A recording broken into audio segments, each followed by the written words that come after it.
how does he say that we come to be united with him, first of all? How do we come to faith in Jesus? He says, I pray for those who will believe in me through the disciples' teaching, right? So Jesus says, first of all, I pray for all of those who hear God's word and come and believe it. And then he says, I pray that all of them may be one as you and I, dear Father, are one. Last night I brought this up to Angela. We were talking about today's service, and I said, well, I'm preaching on the unity of that Jesus desires. And I said, it's interesting because Jesus wants the church, he wants believers who believe in him and hold fast to his word, he wants them to be united all as one. I said, well, that's really great. That's wonderful to be united. And I said, but Jesus puts this neat little phrase in there that makes it a little bit difficult. See, he puts in that phrase, I want them to be united and one, just as you are in me and I am in you. Do you hear that?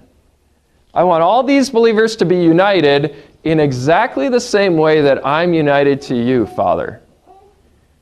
And Angela looks at me and says, well, that's never going to happen. And I said, I know. Because think about the unity that Jesus has with the Father. What kind of unity is that? It's perfect unity, isn't it? It is perfect unity between Jesus and the Father in everything. There's absolutely nothing that Jesus and the Father have different opinions about. Jesus and the Father's opinion or unity is much more than ever could happen, even with a marriage unity or a church unity, because the unity that Jesus and the Father has is a complete oneness of unity in everything. Everything that the Father wants, Jesus wants. Everything that Jesus wants, the Father wants. Everything that the Father says, Jesus says. Everything that Jesus says is the Father's. Every will and intent and everything else that comes, because Jesus and the Father are truly one. And so Jesus says, but I want all these believers to be one just as us. And like Angela, we say, it's never going to happen, is it? And I said, well, why is it never going to happen? And Angela says, because we're selfish, sinful human beings. Yup. Truer words were never spoken. What is it that keeps us from true unity as believers? Sin. The fact that we are selfish, sinful human beings who like to hold on to our own opinions, who like to veer away from God's word when it doesn't agree with what we think that we want it to agree with, want it to say. We're selfish, sinful human beings who cannot love each other the way that the Father and the Son love each other, because we always have sort of a little agenda on our own, even when we try to love like the Father and the Son. As Jesus wants that perfect unity between believers, we have to bow our heads in shame, don't we? That the reason that we will not have true unity among the Christian churches of the world, and really not even true unity among the Christians here in this room, is because we are selfish and sinful. Jesus said there's purpose and reason for wanting to have true unity of faith and of mind and of will and of heart. And the reason and purpose to have that true unity is not selfish, and it's not sinful. You hear what Jesus said? He says, may they also be in us, so that the world may believe that you have sent me. Why is it that America decided to unite itself for the Revolutionary War? Because they had a common cause, didn't they?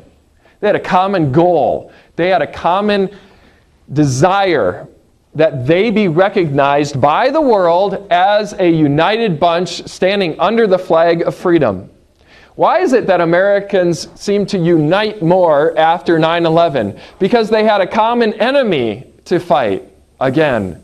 And they had a common desire to say, we are Americans, world. We're not going to be taken aback by this. And Jesus says, I want unity among believers. Why? So that the rest of the world can see that we have Jesus. And that Jesus came from the Father.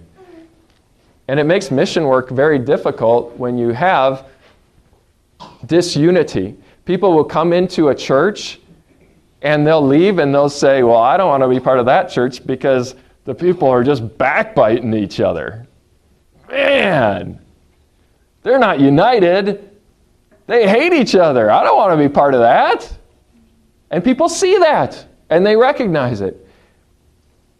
And people understand that when you have differences of opinion in churches, where Jesus said, I want them to become my disciples by the teaching of the Word, but you go into a church and the Word really isn't spoken. It has nothing really to do with Jesus and the Bible, but it just sort of has to do with what people are thinking. And you have churches where it's very wishy-washy, and they say, well, believe whatever you want to believe, but there's no real unification of faith. Then people go, well, how can I believe in Jesus if they're not even sure what they're teaching? Or if they don't have any grounding or unification of what they're holding on to. And so unity is very difficult to come by. And so we strive, and I'm giving you the call today that Jesus prayed for.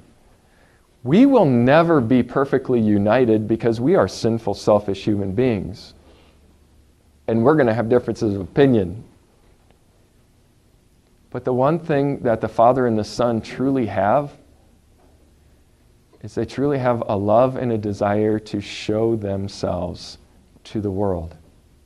And the truth is that as we as a Christian congregation, as sinful and selfish as we are, if we are united in the teaching of what God says, and we're certain of what this book is telling us about who Jesus is and what He has done for us, and we unite ourselves in love as much as sinful, selfish human beings can, in the understanding that we love each other, and we love because God first loved us, and we love each other and we show that love, then we, and united as much as sinful, selfish human beings can be, then we can show to the world Jesus, which is just what He wants. And we are going to rest securely in this fact. The fact that our sinful selfishness that disunites us was taken by Jesus to the cross in order so that He could wipe away all the guilt and the shame that we have for disuniting. He could wash it away, and He could gather us together to be united in Him. And as we look to Him and look to His cross and see what He has done, it will unite us more and more and more with Him and the Father, just what He wants, and with each other, just as He wants. In the children's devotion, I took those two pieces of string and I put them together around the cross. And when we are gathered around the cross, we are secure and we're able to be more united than just if we're wishy-washy, sinful, selfish human beings. We have the firm foundation of Jesus and the work that He has done for us to hold on to, and as we do that, we will be united. And we will be able to show the world who Jesus is securely